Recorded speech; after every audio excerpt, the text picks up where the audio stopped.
네, 지금 이 시간에는 우리 말씀 봉독하고요. 그다음에 글로리아 성가대 찬양이 있겠습니다. 오늘 말씀은 마태복음 25장 1절부터 13절까지입니다. 제가 봉독하겠습니다. 세번역입니다. 그런데 하늘나라는 저마다 등불을 들고 신랑을 맞으러 나간 10처녀에 비길 수 있을 것이다. 그 가운데서 5은 어리석고 5은 슬기로웠다. 어리석은 처녀들은 등불은 가졌으나 기름은 갖고 있지 않았다. 그러나 슬기로운 처녀들은 자기들의 등불과 함께 통에 기름도 마련하였다. 신랑이 늦어지니 처녀들은 모두 졸다가 잠이 들었다. 그런데 한밤중에 외치는 소리가 났다. 보아라, 신랑이다. 나와서 맞이하여라.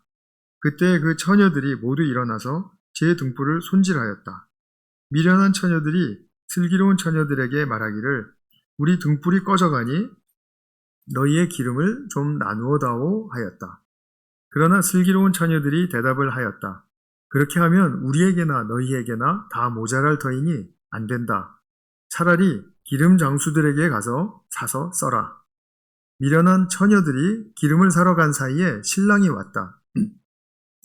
준비하고 있던 처녀들은 신랑과 함께 혼인잔치에 들어가고 문은 닫혔다. 그 뒤에 나머지 처녀들이 와서 주님, 주님, 문을 열어주십시오 하고 애원하였다. 그러나 신랑이 대답하기를 내가 진정으로 너희에게 말한다. 나는 너희를 알지 못한다 하였다. 그러므로 깨어 있어라. 너희는 그날과 그 시각을 알지 못하기 때문이다. 아멘. 우리 말씀을 위해서 잠깐 기도하겠습니다. 하나님 아버지, 주님의 비유의 말씀을 펼쳤습니다. 주님, 이 말씀이 우리에게 귀한 메시지로 각자의 심령에 새겨질 수 있도록 주님의 성령께서 축복하시고 역사하여 주시옵소서. 우리 구주 예수님의 이름으로 기도하였습니다. 아멘. 네, 지난 주일에 우리 어떤 비유 다루었는지 기억하시죠?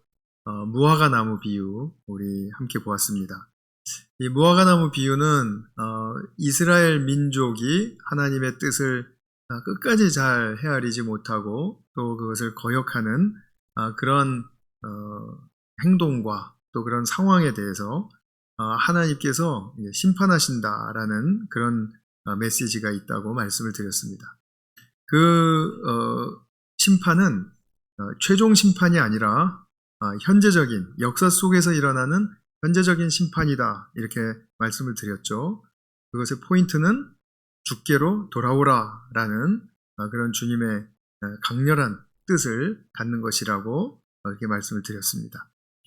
이제 오늘 보실 열처녀 비유 그리고 다음 주에 보실 양과 염소 비유는 이제 역사의 가장 마지막 지점, 주님이 다시 오시는 그 재림의 때에 있을 마지막 심판을 이제 염두에 두고 주시는 말씀입니다.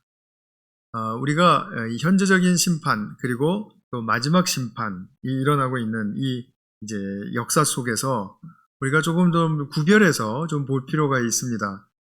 성경에서 말하고 있는 종말이란 어떤 의미이며 무엇을 말하는가에 대한 것인데요. 자, 한번 보겠습니다. 예수님이 이제 때가 참에 하나님의 때가 참에 이 땅에 오셨죠. 초림의 역사입니다. 초림이 일어나고 난 다음에 예수님이 이 땅에서 우리와 함께 사시면서 많은 가르침도 주시고 구원의 역사를 베푸셨는데 십자가에서 돌아가시게 되었죠. 십자가에 돌아가시고 그렇지만 부활하셨습니다. 그리고 부활하신 후에 또 40일 동안 이제 사시면서 제자들에게 하나님 나라에 대해서 가르치셨고 그리고 또 이제 하나님께로 다시 돌아가시는 그런 승천의 역사를 우리가 알고 있죠. 승천하신 후에 누가 오셨습니까? 성령께서 오셨죠. 약속하신 성령이 오셨습니다. 성령이 오셨고 그 성령의 역사가 이제 오늘날 우리와 함께 하다가 이제 어느 때 끝날 거예요.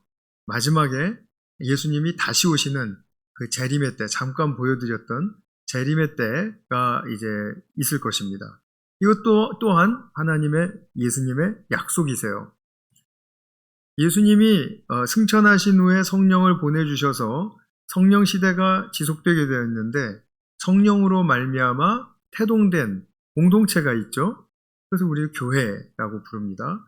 그래서 성령 시대가 이어진다라는 말은 그 교회 시대로 들어가게 되었다라는 말과 통하게 돼요.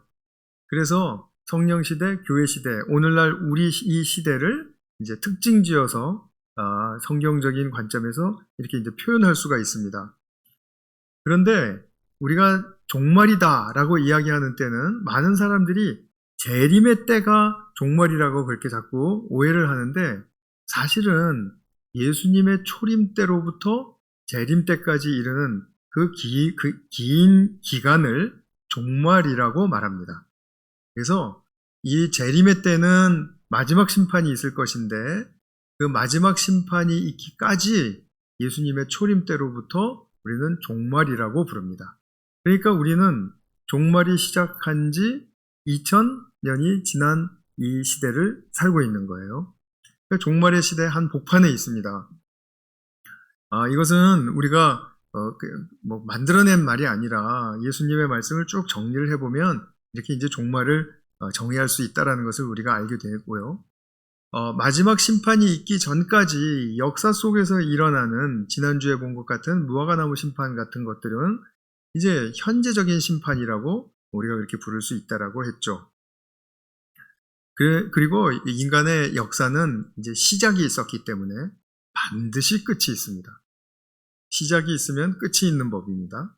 그렇기 때문에 이 끝에 있을 그 모든 상황에 대해서 우리는 준비하여야 한다라는 것은 따로 뭘 준비를 하는 게 아니라 이 종말의 삶을 어떻게 합당한 종말적 삶으로 우리가 변화시킬 수 있을 것인가, 그 부분이 굉장히 중요한 부분인 거예요.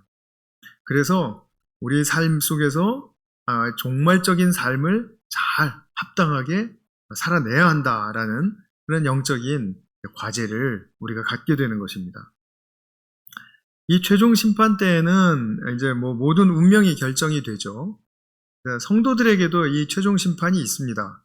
이때는 성도들에게 이제 그 유업의 심판이라고 말을 할 수가 있습니다. 하나님께서 주시는 그런 유업의 풍성함이 이제 결정되는 시간이라고 말을 할 수가 있는 것이죠. 그래서 오늘 혼인잔치와 같이 그런 영원한 기쁨의 자리로 들어가게 되는 것을 상징하시는 말씀 속에서 우리는 그럼 누가 이 기쁨의 자리, 누가 이 풍성한 유업의 자리로 들어갈 것인가에 대해서 초점이 맞춰지게 되는 것이죠. 오늘은 이제 다소 좀 영적인 측면에서 우리의 삶이 어떻게 준비가 되어야 이제 혼인잔치로 들어갈 수 있을 것인가에 관해서 말씀을 드리고요. 이제 다음 시간에는 우리의 삶의 구체적인 정황과 그리고 이런 방식의 문제에 있어서 우리가 어떤 변화를, 또 어떤 관점을 새롭게 가져야 할 것인가에 대해서 좀 말씀을 드리려고 합니다. 그러니까 짝을 이루는 설교가 될 텐데요. 오늘 설교와 다음 주일 설교 잘 이렇게 기억을 해주시면 이제 도움이 되실 것 같습니다. 먼저 오늘 본문에 보면 지혜로운 5 처녀가 나오고 어리석은 5 처녀가 또 나오죠. 근데 이건 혼인잔치를 배경으로 하기 때문에 우리의 결혼과는 좀 사뭇 많이 다른 그런 유대인의 결혼 풍속을 좀 간략하게라도 좀 아시는 것이 오늘 본문을 이해하시는 데 도움이 될 것 같습니다. 유대인들은 이제 예비 신랑, 예비 신부가 이제 결혼을 약속하는 약혼식을 갖습니다. 이것은 우리와 비슷하죠. 근데 이것을 유대인에게서는 정혼이라고 이렇게 이제 불러요. 그래서 정혼식을 갖게 되면 그러면 1년 동안 따로 떨어져 살아야 됩니다. 각자의 그러니까 부모님 집에서 살아야 돼요. 그러면서 신랑은 특히 이제 신부를 데려올 것이기 때문에 신부와 함께 거할 처소를 준비를 해야 합니다. 그리고 이 1년 동안은 서로 만날 수 없습니다. 그리고 정혼하고 난 다음에 1년이 되면 그럼 신랑 아버지가 이제 아들에게 말합니다. 자, 지금 때가 되었으니까 가서 신부를 데려오너라. 그 신부를 데리고 오면 그러면 이제 혼인잔치가 이제 시작이 되는 겁니다. 그래서 이제 마을과 마을의 뭐 사이도 거리도 있을 것이고 또 먼 거리도 있겠죠. 그러다 보면은 딱 1년이 채워지는 그날 도착한다라는 것을 보장할 수가 없죠. 하루 이틀 또 이렇게 좀 차이도 있고 할 거예요. 그리고 신랑은 항상 밤에 간다고 해요. 밤에 도착하게끔. 그래서 이제 신랑이 신부의 마을의 입구까지 가게 되면 이제 그 마을의 입구에서 이제 영접해 줄 사람들이 필요합니다. 그때 영접할 사람은 신부가 나가지 않고 이제 신부의 오늘날 말로 하면 들러리들이 이제 나갑니다. 옷을 잘 차려 입었겠죠? 그리고 이제 등불을 들고 그리고 이제 밤 이 길을 비추면서 나가서 이제 신랑이 오는 것을 기다려요. 근데 오늘 본문에서처럼 이제 신랑이 올 때쯤 되면은 신랑이 온다 하고 이제 외치는 소리가 있어요. 아마도 신랑의 들러리들이 그렇게 소리치지 않을까 싶습니다. 이렇게 소리를 지르면 그러면 이제 이 들러리들이 켜져 있는 등불을 들고 신랑을 영접을 해요. 맞이합니다. 그리고 우리랑 같이 신부의 처소로 가시죠. 해가지고 그 길을 밝혀주고요. 그리고 신랑이 신부를 데리고 이제 혼인잔치, 그러니까 신랑 집으로 이제 가는 길을 또 등불로 비추어서 따라가는 것입니다. 그러니까 이 들러리들이 하는 일은 두 가지라고 볼 수 있죠. 등불로 잘 밝게 비추어서 신랑을 맞이해주고 그리고 신랑이 신부를 데리고 결혼식장으로 가는 신랑 집으로 가는 그 길을 또 밝혀주고 이제 이 두 가지가 이제 중요한 그 들러리들의 사명입니다. 그런데 이제 신랑이 언제 올지를 모르기 때문에 오늘 본문에서도 좀 늦게 오게 되었다 이렇게 말을 했죠. 이제 보통 많이 늦어졌나 봐요. 그래서 이제 등불을 켜고 있는데 이 등불이 한 통으로는 모자라니까 이제 아마 여분의 통에다가 기름을 담아서 그것을 이제 다 준비를 하는 그런 일을 했던 것 같습니다. 그렇게 기름을 준비한 5 처녀들은 지혜롭다 이렇게 평가를 내렸고요.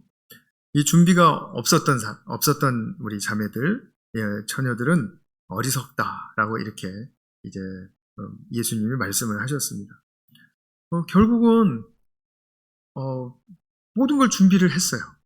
들러리 옷도 입었고 등불도 준비를 했고 다 준비를 했는데 기름이 떨어져가지고 혼인잔치에 못 들어갔으니 그 얼마나 원통한 일입니까? 기름을 조금 더 준비를 했더라면 괜찮았을 텐데 정말 어리석다라고 그렇게 해서 표현을 하는 것 같아요. 모든 것이 준비가 되어도 등불을 켤 수 없으면 혼인잔치에 들어갈 수 없다라는 그런 그 측면을 우리가 좀 이렇게 딱 붙들어야 되겠습니다. 그리고 과연 이것을 타개하기 위해서는 어떤 준비를 해야 하는가? 우리가 그걸 우리가 좀 살펴야 되겠죠? 오늘 이 10처녀가 가지고 있었던 등불이라는 것은 신랑에 비유된 예수님을 맞이하는 우리의 자세가 켜져 있는 등불과 같아야 한다라는 것을 지금 말씀하고 있는 것입니다. 어떻게 해야 예수님을 잘 맞이하는 것입니까? 우리 성도님들은 그것을 지금 잘 알고 준비하고 계십니까? 우리 기독교 신앙은 다른 종교와 이제 다른 점이 꽤 있는데 그 중에 하나가 무엇이냐 하면 다른 종교는 그 종교에서 말하는 신을 찾아가야 돼요. 그리고 찾기가 참 어렵게 되어 있습니다. 그래서 더듬는 시간도 많고 방황하는 시간이 참 많습니다. 그런데 반면에 기독교 신앙에서는 무엇을 얘기해 주냐면 예수님, 하나님이 우리를 찾아오신다고 말을 해요. 그러면 우리가 할 일은 뭐냐면 우리에게 이미 찾아오신 예수님을 잘 맞이하는 것입니다. 예수님을 찾는 게 아니라 예수님을 맞이하는 것입니다. 자, 오늘도 예배를 통해서 예수님이 우리에게 함께 하고 계세요. 특별히 우리가 범죄를 짓고 회개를 안 하고 그리고 딴청을 하고 비도덕적인 일을 일삼아하고 하는 가운데는 안 오실 수도 있습니다. 그러나 예수님의 소원은 당신을 찾는 예배자들에게 함께 하시는 것이 가장 큰 소원이세요. 그래서 오늘도 이 자리에 우리와 함께 하신다라고 저는 믿습니다. 함께 하시면 우리가 할 일은 뭐죠? 지금 각자가 지금 이 자리에서 예수님을 영접하는 일이에요. 뭐 갑자기 예수님 어디 계십니까? 막 이렇게 더듬으면 예수님이 쇼를 하네 이렇게 말씀하실 것 같아요. 그러니까 우리는 예수님을 영접하는 것이 중요한 것입니다. 그런데 예수님을 잘 보기 위해서는 무엇이 필요하다고요? 등불이 필요하다는 거죠. 우리가 볼 수 있는 눈이 필요하다라는 그런 말씀입니다. 그래서 오늘 우리가 비유를 보면서 이 등불의 중요성은 예수님을 바라볼 수 있게 해주는 거예요. 예수님을 바라볼 수 있게 해주는 이 등불이 과연 무엇인가? 그것을 우리가 좀 찾을 수 있어야 되겠습니다. 그래서 우리가 이제 이 비유를 볼 때 이제 기름이 떨어진 것을 좀 이렇게 좀 하이라이트를 해서 기름이 떨어지면 안 된다. 그래서 뭐 이렇게 많은 교훈들을 주고 이렇게 하는데 저는 오늘 물론 그것과 연결되어 있지만 이제 등불의 역할에 관해서 좀 더 초점을 두고 좀 말씀을 드리려고 합니다. 그러면은 우리가 주님을 영접하는 데 있어서 조금 더 가까운 그런 안내의 말씀이 되지 않을까 싶어서 그렇게 이제 생각을 했습니다. 예수님을 영접하라고 말을 할 때 실제로 우리가 램프를 갖다가 들이대라 이런 얘기가 아니니까 이 등불이 과연 무엇인가 우리가 좀 살펴야 될 텐데요. 예수님이 말씀하신 그 말씀들 중에 등불에 대한 언급을 몇 구절에서 하셨어요. 근데 그 중에서도 가장 중요하다고 생각되는 그 구절이 이제 물론 병행 구절도 있지만 마태복음 6장 22절과 23절에 나오는 말씀입니다. 우리 이 말씀 같이 한번 읽어보겠습니다. 시작. 눈은 몸의 등불이다. 그러므로 내 눈이 성하면 내 온 몸이 밝을 것이요 내 눈이 성하지 못하면 내 온 몸이 어두울 것이다. 그러므로 네 속에 있는 빛이 어두우면 그 어둠이 얼마나 심하겠느냐. 자, 이 말씀은 한번 딱 읽어서는 잘 와닿지가 않습니다. 눈이 몸의 등불이다. 그러면서 내 눈이 성하면 내 온 몸이 밝을 것이다. 그러니까 이 단어 하나하나는 이해가 되는데 이 뜻이 도대체 무엇인지는 잘 이해가 안 되기가 쉽습니다. 근데 지금 잘 이해가 되신 분이 있다면 정말 감사드리고요. 모든 영광을 돌려드립니다. 눈이 몸의 등불이라는 말은 그러면서 눈이 성하면 내 온 몸이 밝을 것이다 라는 말은 이 몸이라는 말은 우리가 살고 있는 몸의 실존의 행실을 이야기해요. 우리가 사는 방식을 이야기하고 우리가 어떤 습관을 가지고 있는지 어떤 태도를 가지고 사는지 그런 몸의 전체적인 행실을 말합니다. 그러니까 눈이 밝으면 우리 몸의 행실이 밝을 것이다. 즉 바르게 변화될 것이다. 비추어질 것이다. 나타날 것이다. 지금 이런 말이에요. 그래서 우리의 눈이 성해야 합니다. 우리 눈이 성하다라는 말은 이런 말입니다. 내가 이제 예수님을 모르는 채로 살다가 어느 날 이제 복음을 듣기 시작했습니다. 그 복음을 들은 어떤 때라든지 아니면 복음을 듣는 어떤 기간이라든지 그것은 상관없습니다. 그 복음을 듣고서 나니까 하나님에 대한 인식이 새로워지기 시작하는 거예요. 아, 그렇구나. 하나님은 창조주이시구나.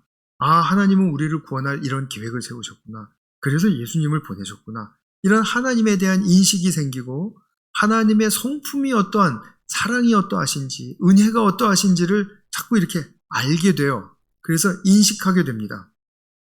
예전엔 몰랐던 것이죠. 그러면서 하나님의 말씀이 깨닫기 시작해서 진리로 인도를 받는 삶이 열리게 됩니다. 우리가 얼마 동안은 그냥 말씀만 깨닫고 말겠지만 그리고 시간이 지나면 내가 이 깨닫는 말씀으로 내가 어떻게 좀 변화된 삶을 살았으면 좋겠다라는 소원이 생기고 그리고 이 변화를 향한 그 삶을 살려고 할 때 이렇게 한 걸음을 내디뎌라 라는 말씀의 안내를 받게 된다는 거예요. 그래서 한 걸음을 내딛는 순종을 하게 되면 이런 일련의 모든 일들, 복음을 듣기 시작해서부터 이런 내가 한 걸음 순종의 길을 나아가기까지 이런 모든 일들이 예수님이 도와주셔서 이 일이 가능한 것이로구나. 예수 그리스도가 진정으로 나의 구원의 안내자이시고 삶의 주인이시로구나 하는 사실을 고백하게 되죠. 이렇게 고백을 하기까지 어떤 일이 일어났기 때문에 가능한 것인가? 내가 예전엔 뜨지 못했던 진리의 눈, 영적인 눈이 뜨여졌기 때문입니다. 그렇기 때문에 하나님도 보이기 시작했고 진리의 말씀의 삶도 보이기 시작했고 그것을 가고 싶다라는 소원도 가지게 되었던 것이죠. 그래서 이 진리의 눈이 뜨게 하시는 하나님의 역사, 굉장히 중요하죠. 그래서 이 나의 몸의 행실, 즉 변화된 삶, 그것은 이 열린 눈이 보는 대로 내가 따라서 순종하며 나아가기 때문에 가능해진 그런 삶의 구체적인 모습들입니다. 그런데 반면 이 진리의 눈, 영적인 눈이 띄어지지 않으면 어떻게 됩니까? 몸의 행실은 이전에 살던 어둠에 여전히 지배를 받는 가운데 머무르게 됩니다. 그런데 우리가 들은 것들은 있어요. 참된 것을 들었고 아름다운 것을 들었고 선한 것을 들었어요. 그래서 그것을 찾고 싶은 마음은 있습니다. 마음은 있는데 더듬기만 할 뿐 그것을 붙들 수가 없습니다. 진리의 눈이 띄어지지 않으면 붙들 수가 없어요. 왜냐하면 보는 것이 없으니까요. 다른 말로 하면 이런 것입니다. 우리가 인생에 이제 갈등을 만나고 또 괴롭고 어려운 고통의 일들이 생깁니다. 그러면 우리가 이제 당연히 우리 인간은 그 괴로움과 이 아픔을 감지하죠. 그리고 나의 감정의 상태와 나의 또 심신의 상태가 이제 뭐 이렇게 무언가를 찾고자 하는 그런 상태로 돌입하게 됩니다. 그러면 거기서 우리가 믿음을 이제 가진 사람이라면 예수님의 말씀에 인도를 받는 것이 옳다라는 것을 알게 될 거예요.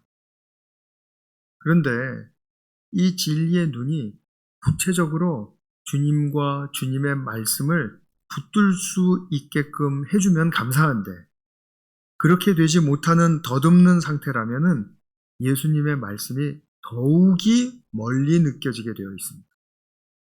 그걸 경험하셨을 거예요. 내가 삶이 어렵고 힘든데 왜 예수님은 날 안 도와주셔? 하고 정말 진짜 원망은 아니겠지만 그런 괴로운 고백을 하는 분들이 꽤 있고 우리 모두가 그런 경험을 거쳐 오셨을 거예요. 맞습니까? 그런 경험을 거쳐 오셨다면 그러면 나는 여전히 내가 이 괴로움과 고난의 상태 속에서 무엇을 붙들어야 하고 어떻게 그것을 잘 대처해야 하고 그리고 어떻게 어느 길로 내가 선택해서 한 걸음을 내디뎌야 할 것인지 아실 수가 있을 거예요. 그런데 그게 안 된다는 얘기입니다. 그게 많은 경우에 되지가 않습니다. 그래서 우리는 옛날의 성품 그대로, 옛날에 내가 가졌던 기준 그대로, 옛날의 방식과 습관으로 이렇게 돌아간 모습으로 예수님은 아는데 돌아간 모습 그대로 그냥 한 걸음을 내디딜 수 없는 그런 정말 우리 입장에서는 황망한 그리고 당황스러운 그런 입장에 설 수 있게 된다라는 이야기입니다. 그런 상태에서는 예수님을 영접할 수가 없죠. 그러니까 처음에 예수님을 믿을 때 영접하는 그 영접을 이야기하는 것이 아니라 아까 말씀드린 것처럼 오늘날에도 이렇게 예배를 하면은 예배에 찾아오신 예수님을 영접할 수 있는 그런 구체적인 눈이 열리지 않을 수 있다라는 그런 말씀이에요. 그래서 예배를 드려도 밋밋하게 느껴질 때가 있고 성경을 읽어도 기도를 해도 그리고 나는 예수님을 찾는다고 생각은 해요. 아니 그게 나쁘다라는 게 아닙니다. 잘못됐다라는 게 아니에요. 과정입니다. 그런 과정 속에서 예수님을 더 영접하기 위해서 내가 더 새롭게 무언가를 준비해야 하는 그런 단계가 우리 모두에게 요구되고 있다는 그런 사실입니다. 본문의 5 처녀들이 들러리로서 영광스러운 그런 직분을 입었어요. 그 신부의 들러리로 선다라는 것 얼마나 기쁜 일입니까? 신랑의 들러리도 마찬가지고요. 그리고 들러리 옷도 잘 챙겨서 입었습니다. 등불도 준비했습니다. 근데 등불을 켜놓고 신랑을 기다리다 보니까 등불이 다 떨어진 거예요. 시간이 지체가 되니까 무슨 말입니까? 등불이 꺼진 겁니다. 우리가 옛날에 채웠던 그 신앙의 그 힘, 옛날에 받았던 그 은혜의 힘으로 오늘까지 지속될 수 없다라는 말씀입니다. 오늘은 오늘의 기름이 있어야 되는 거예요. 내일은 내일의 기름이 있어야 되는 것이고요. 근데 우리는 자꾸 퉁치려고 하는 그런 습성이 있어요. 옛날에 은혜를 많이 받았고 내가 옛날에 하나님의 사랑을 얼마나 크게 체험했던가, 내가 그때 받았던 감동, 그때 얻었던 새로운 생명의 힘, 그걸로 나 정말 불철주야 뛰어다니면서 섬기기도 하고 봉사하고 그리고 정말 예수님께 칭찬도 많이 받았었지. 사실입니다. 사실인데 오늘은 또 다른 국면으로 들어와 있다는 사실을 놓치면 안 된다는 것입니다. 옛날에 채웠던 기름은 옛날에 채워진 거죠. 오늘 채워야 할 기름은 오늘 채워야 하는 것입니다. 그러니까 예수님이 찾아오셔도 잘 안 보이는 거죠. 그렇다고 해서 매 순간 매일 할 때마다 이렇게 예수님을 막 영접하고 이렇게 될 수는 없을 거예요. 그렇지만 그것은 하나의 또 하나의 단계입니다. 그것을 우리가 예수님이 안 보이고 예수님이 잘 못 느껴지는 그런 단계도 경험을 해야 예수님이 딱 나타나셨을 때 극명하게 예수님이시다 하고 고백할 수 있고 찬양할 수 있는 것입니다. 왜냐하면 예수님은 우리의 현실 감각 세계와는 조금 다른 차원에서 계시기 때문에 우리가 예수님께 너무 이렇게 익숙해져만 있으면 그러면은 정말 그 예수님이 하시고자 하는 새로운 일들을 우리가 잘 놓쳐버릴 수가 있어요. 조금 좀 어렵게 들리실런지 몰라도 이것을 제가 우리 신앙의 현실을 정확하게 말씀드린다고 최대한대로 노력을 해서 지금 이렇게 말씀을 드리고 있습니다. 무엇을 붙들어야 합니까? 오늘 내가 무엇을 붙들어야 하는지 아십니까?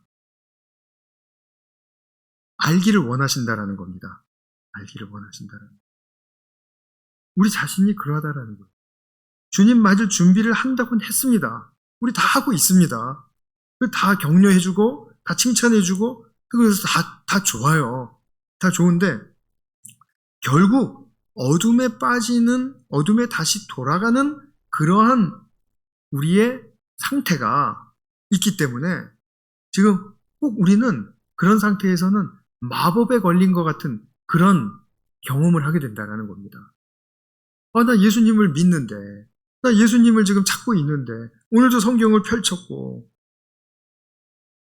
오늘도 기도를 했고, 오늘도 운전을 하면서 내가 얼마나 예수님과 교제를 했는데, 그런데, 뭐지? 내 지금 이 삶의 이 구체적인 이 상황, 이 문제 속에서는 나는 무엇을 붙들어야 하지? 어둡게 느껴지고 까마득하게 느껴지는 경우가 있죠. 그래서 제가 마법에 걸린 것 같다라고 이렇게 말씀을 드린 거예요. 근데 제가 이 마법에 걸리는 이 경험을요, 요즘 테니스 코트에서 하고 있습니다. 요즘 제가 이제 우리 테니스부 선배님들한테 복된 가르침을 아주 많이 받고 있습니다.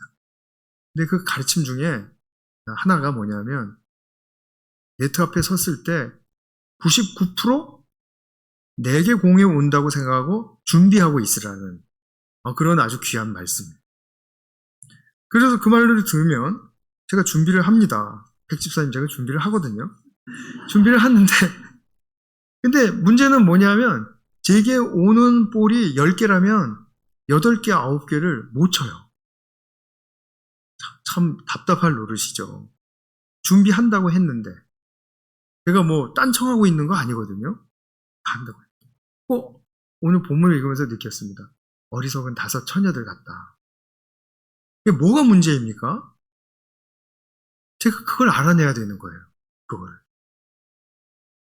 지금까지 알아낸 한 가지는 이게 웬만큼 볼에 집중하고 있어서는 내 볼을 영접을 못한다라는 것입니다. 그리고 지혜로워야 되는데 이 볼이 어디서 올 때 내가 제일 못 치는지를 알고 거기에 집중하고 있어야 되는데 지금 전체를 다 보려고 하고 있다라는 거예요. 코트를 다 보려고. 그래서 볼에 집중하는 그 요령과 훈련이 엄청 필요하다는 것입니다. 숙달돼야 된다. 그래서 훈련이 더 많이 필요해요. 집중하는 훈련이. 몇 년 걸린다 그러더라고요. 좀 까마득하죠. 근데 어쨌든 희망을 갖고 그 길밖에 없으니까 그냥 할 수 없이 하는데 그 훈련. 정말 구체적이고 그리고 실질적으로 내가 어떻게 집중해야 하는가 하는 그것을 우리는 알아야 되고 그리고 그래야 볼을 잘 받아칠 수가 있게 된다는 거죠. 신앙적으로도 그래요. 우리가 예배 때마다 또는 우리가 모임 때마다 우리가 서로 나누는 것이 무엇입니까? 예수님은 우리를 사랑하십니다. 그 사랑 우리 받으십시다. 그러면 우리 모두 다 부정할 분은 없을 거예요. 아멘 합니다. 근데 오늘 실제로 예수님이 사랑하고 계시는 것을 구체적으로 만나셨습니까? 붙드셨습니까? 지금 이 요청, 이 요구가 오늘 본문에서 우리에게 주어지고 있는 것입니다. 우리는 부한 것에도 또 가난한 것에도 만족할 수 있는 신앙이 있습니다. 그러면 모두 다 아멘 하세요. 그런데 구체적으로 내가 부했을 때 또는 구체적으로 내가 무언가 결핍을 느낄 때 내가 정말 만족을 느끼기 위해서 무엇을 붙들어야 하는지 우리는 그 상황에 들어가야 그것을 알 수 있고 볼 수 있고 그리고 잡을 수 있습니다. 문제는 사랑받아야 할 때인데 사랑을 놓쳐버리고 있다는 것이고 부하거나 가난하거나 만족할 수 있다는 신앙을 우리는 믿는데 그 만족과 행복을 고백할 때가 굉장히 드물다라는 것이죠. 우리가 더 눈을 떠야 되는데 눈이 더 건강해지고 더 선명해져야 되는데 그것이 안 되고 옛날 눈으로 보려고 하고 다 그러니까 옛날 자기의 성향, 자기의 성질, 자기의 기준으로 돌아가고 나니까 신앙의 한 걸음 정진이 이렇게 더딘 것이라는 그런 말씀을 드리고 싶은 거예요. 근데 제가 가만히 생각해 보니까요. 테니스와 신앙생활과 무엇이 더 어려울까? 무엇이 더 어렵겠습니까, 여러분? 테니스가 훨씬 어렵습니다. 왜 그런지 아세요? 볼을 줄 때, 상대가 볼을 줄 때 제가 잘 영접해서 칠 수 있도록 그렇게 편하게 주지 않기 때문입니다. 예수님은 우리를 찾아오실 때 단 한 가지 소원이 있으세요. 민석이가 또 우리 아무개가 나를 잘 영접해 줄 수 있도록 내가 맞춤형으로 찾아가야지 하는 그런 소원과 예수님의 준비가 있으세요. 그렇기 때문에 예수님 영접하는 것이 테니스 볼 받는 것보다 훨씬 쉽습니다. 우리의 눈이 성하면 문제는 거기에 있는 거죠. 눈이 성하면. 그렇기 때문에 우리는 이것을 지금 안 된다고 실망할 것이 아니라 계속해서 부단히 애쓰고 그리고 훈련해야 합니다. 하루아침에 되지 않을 수 있습니다. 또 하루아침에 된다고 하더라도 내일 그 방식이 똑같이 역사한다라고 그 누구도 보장할 수 없습니다. 사실은 보장이 안 되는 게 맞습니다. 그렇기 때문에 오늘은 오늘이고 내일은 내일이다 라고 말씀을 드리는 것입니다. 본문 12절 13절에 보면은 이제 뒤늦게 와서 문을 열어달라고 하는 그 다섯 처녀들에게 나는 너희를 알지 못한다 하면서 이제 교훈을 주시죠. 깨어 있어라. 깨어 있어라. 너희는 그 날과 그 시각을 알지 못하기 때문이다. 즉 옛날 것으로 계속해서 울거먹을 생각하지 말아라. 오늘 깨어 있어야 한다. 그날과 시각은 알지 못했다. 신랑이 오는 것처럼 하루 이틀 틀릴 수도 있고 그리고 또 시간도 우리는 정확하게 알 수 없습니다. 그러나 우리는 깨어 있어야 합니다. 눈을 뜨고 예수님을 바라볼 준비를 하고 있어야 됩니다.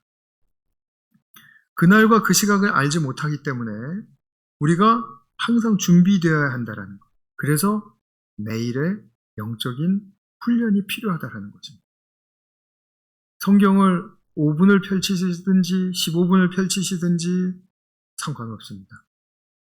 그 펼치신 시간, 기도를 5분을 하시든지 15분을 하시든지 상관없습니다. 그 주어진 기도의 시간, 거기에 나는 퀄리티를 부여해야 된다는 것이죠. 영적인 퀄리티. 그래서 내가 오늘 이 시간에 이 상황 속에서 찾아오시는 예수님의 어떤 모습, 어떤 성품, 어떤 계획을 내가 붙들어야 할 것인가? 그것을 붙들 수 있는 사람은 정말 복된 사람입니다. 이것이 우리 많은 사람, 많은 성도들에게서 일어나면 그것이 우리 공동체의 영적인 부흥의 역사가 되는 것입니다. 영적 부흥은 다른 데 있는 것이 아니라 우리가 각자의 삶 속에서 예수님을 이렇게 구체적으로 붙들고 예수님과 살아있는 교제가 시작되는 것. 그래서 예수님이 나의 손을 붙들고 야, 이건 이렇게 하자, 저건 저렇게 하자 라고 하실 때 나의 등불을 켜고 그리고 그 길을 비추어 가면서 예수님을 따라갈 수 있는 것. 그것이 바로 영적 부흥의 시작이라는 말씀입니다. 그러니까 많이 모이고 또 우리가 봉사도 잘 협력해서 하고 다 좋아요. 중요해요. 그러나 이런 알맹이가 우리에게 정말 무엇보다도 영적으로 절박하고 시급하다라는 그 오늘날의 교회에 주시는 예수님의 이 비유의 말씀, 메시지를 우리가 잘 들을 수 있어야 되겠습니다. 그래서 저와 여러분이 다 준비되어서 언제든지 주님 맞이하고 이 복된 혼인잔치의 기쁨을 우리가 누릴 수 있는 그런 성도들 될 수 있기를 간절히 축원합니다. 네, 기도하겠습니다.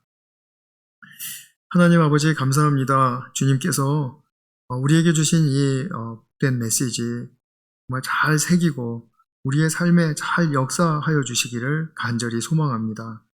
사랑하는 주님, 우리가 주님을 영접한 지 시간이 꽤 되었습니다. 그러나 오늘 우리가 영접하고 또 우리가 함께 동행해야 할 주님은 또 어떤 분이신지, 어떤 계획을 가지고 계시는지 우리가 눈에 등불을 켜고 그리고 주님 따르기를 소망합니다. 주님, 그러한 우리의 소원이 잘 이루어질 수 있도록 날마다의 삶을 잘 정돈할 수 있도록 축복하여 주시고 또 주님의 성령께서 인도하여 주시기를 간절히 빌고 원합니다. 이것을 주님께 간곡한 마음으로 의탁드리오며 우리 구주 예수님의 이름으로 기도하였습니다.